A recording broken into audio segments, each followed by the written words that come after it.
Agora vamos lá, tentar retomar o nosso contato aqui com a doutora Karina França, médica neurologista, para a gente falar sobre doença de Parkinson. Doutora Karina, tudo bem? Agora está me ouvindo? Vamos ver se eu consigo Tudo escutá-la. bem? Tudo bem, agora Agora tá sim. me ouvindo? Agora Ai, que sim, bom. agora sim. Estamos bem aqui agora. Doutora Karina, a gente estava falando aqui, né, na nossa introdução, exatamente a respeito do crescimento de casos, até por conta do aumento da expectativa de vida, né?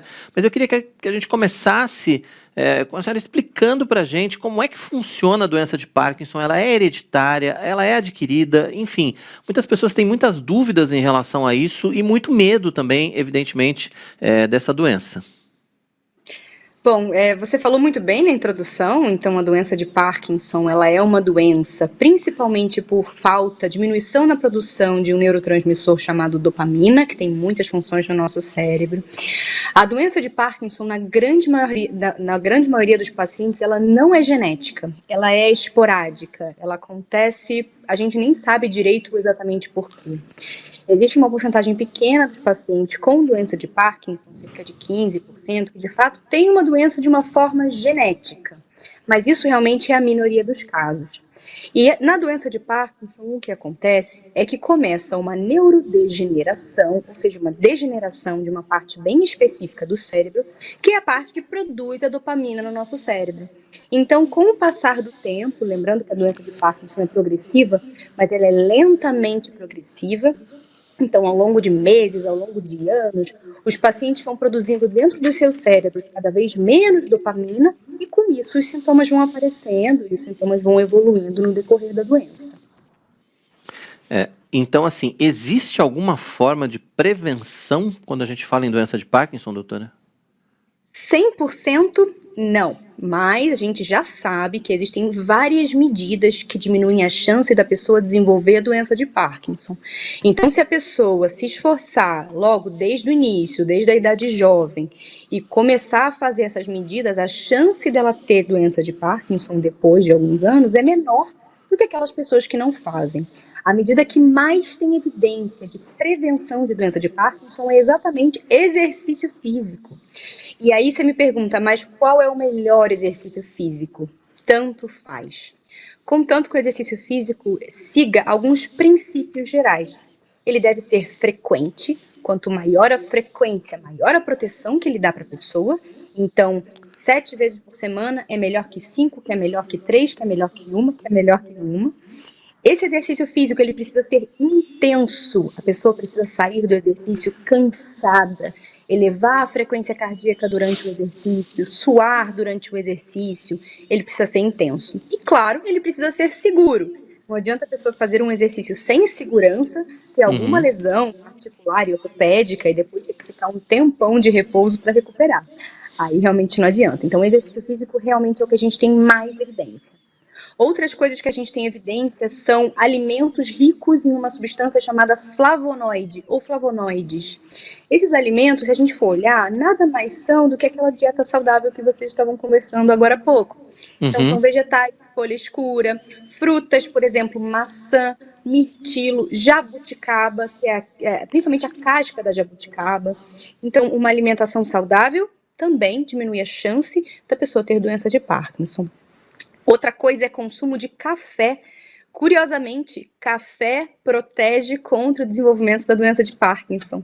Então, tomar café todo dia, contanto que a pessoa não tenha nenhuma contraindicação por outro motivo de saúde, protege contra a doença de Parkinson. E, por fim, existem alguns estudos ligando poluição do ar a um aumento de incidência de doença de Parkinson. Então, viver num lugar de ar puro, respirar ar puro, também ajuda a gente a ter menor chance de desenvolver doença de Parkinson. Claro que uma pessoa pode fazer tudo isso e ainda ter a doença, não impede completamente, mas diminui o risco, diminui a chance. Já é alguma coisa que pode ser feita como prevenção, né? Porque aí, quando começa a se desenvolver os sintomas, qual é o momento de se procurar ajuda médica? Normalmente, o sintoma mais clássico é o da mão tremendo, né? Esse é o sintoma mais conhecido do Parkinson, mas ele não é o mais comum. o sintoma mais comum da doença de Parkinson e que realmente está presente em todos os pacientes é a lentidão de movimentos.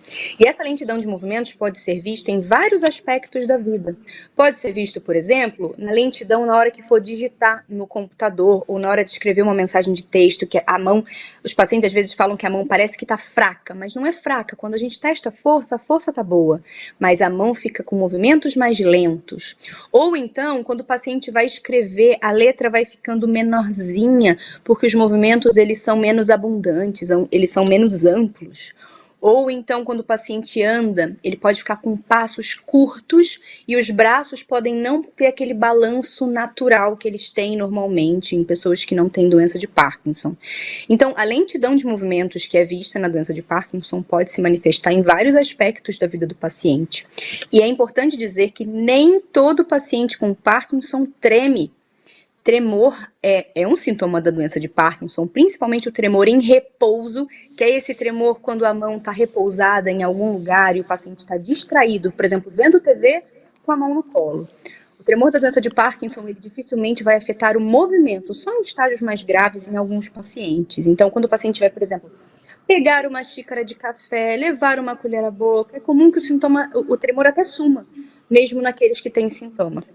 Mas não são todos os pacientes que têm sintoma. Então, às vezes eu vejo pacientes que têm Parkinson, demoram para procurar ajuda médica, porque dizem, poxa, mas eu não tremo. Então, eu achava que eu não podia ter Parkinson. Mas isso não é verdade. Tem muitos pacientes com Parkinson que simplesmente não tremem. E outro sintoma importante que é bom ficar de olho é a rigidez das articulações. O paciente sente como se as articulações estivessem rígidas, duras, congeladas. Isso também é um sintoma da doença de Parkinson. E é muito importante a gente frisar que todos esses sintomas da doença de Parkinson que afetam a movimentação, eles são assimétricos. Eles geralmente afetam mais um lado do corpo do que o outro. E esse lado do corpo que começa os sintomas vai ser o mais afetado durante todo o curso da doença. E aí, com qualquer um desses sintomas, ainda que discretos, a orientação é procurar logo, né, o neurologista, enfim, para que possam ser feitos os exames. Quais são os principais exames que detectam o Parkinson, doutora? Essa é uma pergunta muito comum e a resposta é um pouco surpreendente, mas o diagnóstico da doença de Parkinson ele é 100% clínico. Ele é baseado na conversa que o paciente tem com o neurologista, de preferência um neurologista especialista em Parkinson, e no exame neurológico. Então, o exame que eu faço no paciente ou no consultório ou durante a teleconsulta, em que eu vejo velocidade de movimento, amplitude de movimento, vejo se o paciente tem rigidez, vejo como é que é o caminhar desse paciente, como é que é a escrita desse paciente, se esse paciente tem tremor, se esse paciente não tem tremor, qual é a postura desse paciente. São várias características clínicas que me ajudam a fazer o diagnóstico. Além dessa parte clínica, eu sempre costumo pedir uma imagem da cabeça do paciente, seja uma tomografia ou uma ressonância, mas é importante frisar, isso não é para dar o diagnóstico. Ressonância, tomografia de crânio em pessoas com doença de Parkinson, ela é normal. A gente pede para descartar outras coisas que podem parecer doença de Parkinson, mas não ser. Mas o diagnóstico ele é 100% clínico. Eu peço um exame de imagem também, principalmente se o paciente nunca teve esse diagnóstico, só para descartar outras coisas. Entendi. E aí a gente vai para o tratamento. Quer dizer, o tratamento é com medicação e aí tem uma coisa assim, algumas pessoas evoluem muito mais rápido do que outras, né? Algumas pessoas em pouco tempo, enfim, já ficam numa situação clínica muito mais desfavorável, né? A gente pode dizer assim, depende do organismo, tem medicações que conseguem, hoje medicações modernas que conseguem interromper um pouco o avanço da doença. Como é que está essa questão do tratamento do Parkinson? O tratamento do Parkinson, ele deve ser totalmente individualizado.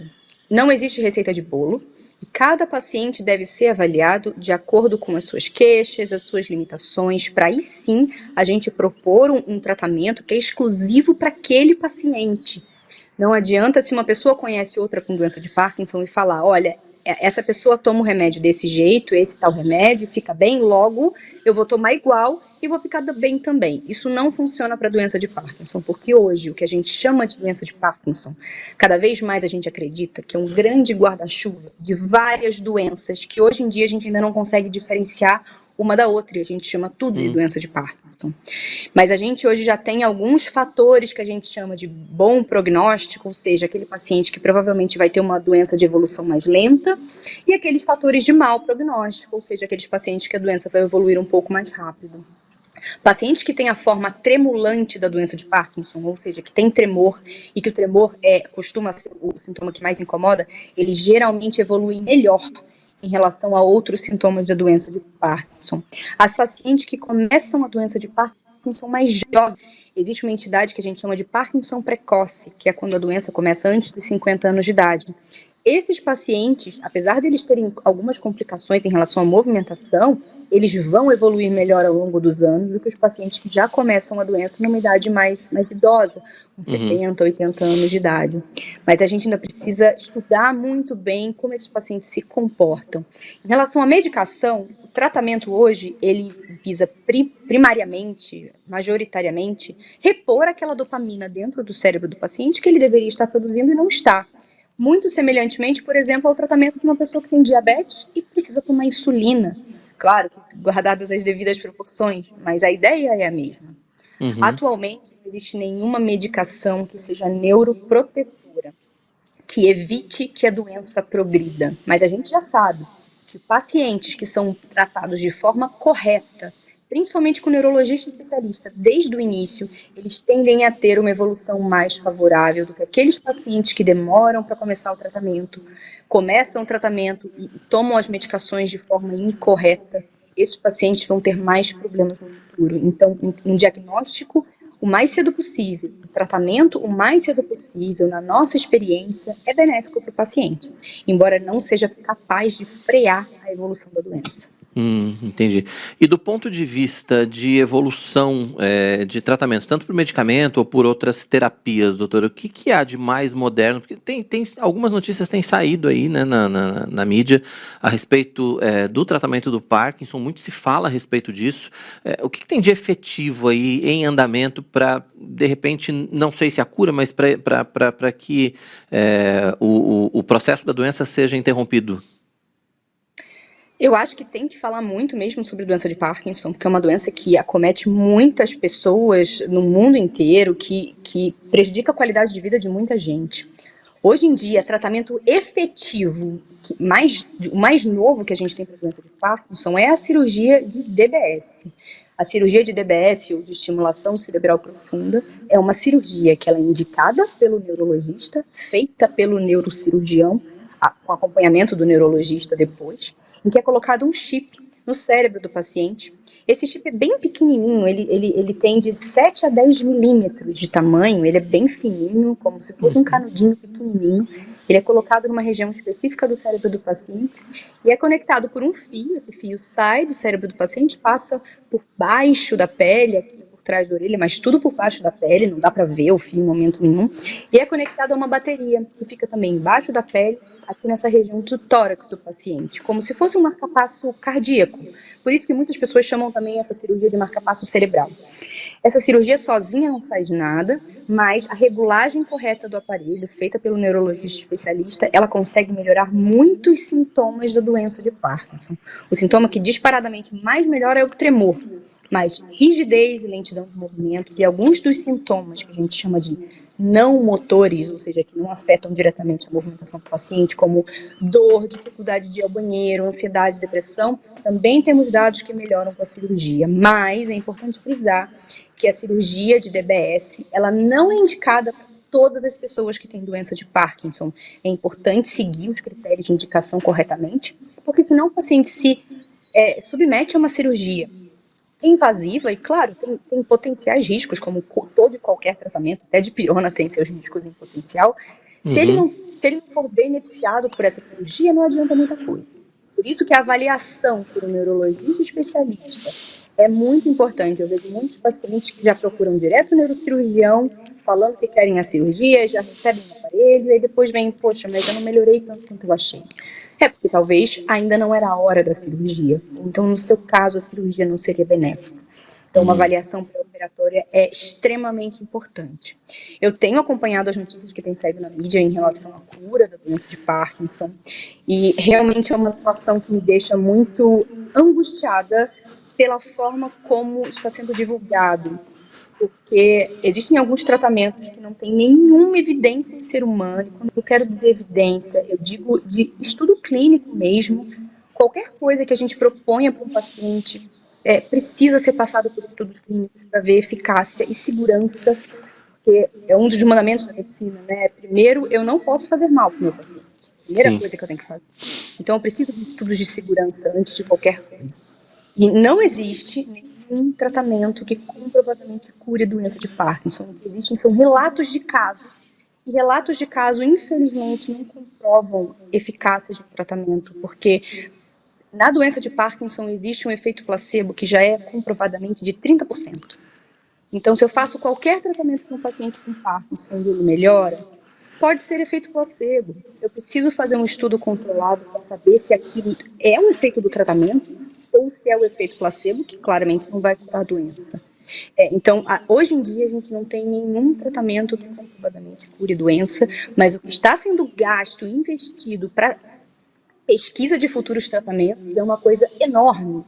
A organização do Michael J. Fox, que é um ator que eu acho que todo mundo deve conhecer, que fez De Volta para o Futuro, que tem doença de Parkinson precoce, inclusive, ele começou, se não me engano, com 29 anos, eles já arrecadaram mais de 2 bilhões de dólares para ser utilizado em pesquisa para achar a cura da doença de Parkinson. Então, por enquanto ainda não existe, mas estão sendo investidos muitos recursos para a gente achar essa cura, e eu acredito que nos próximos anos alguma coisa interessante, cientificamente comprovada, vai aparecer.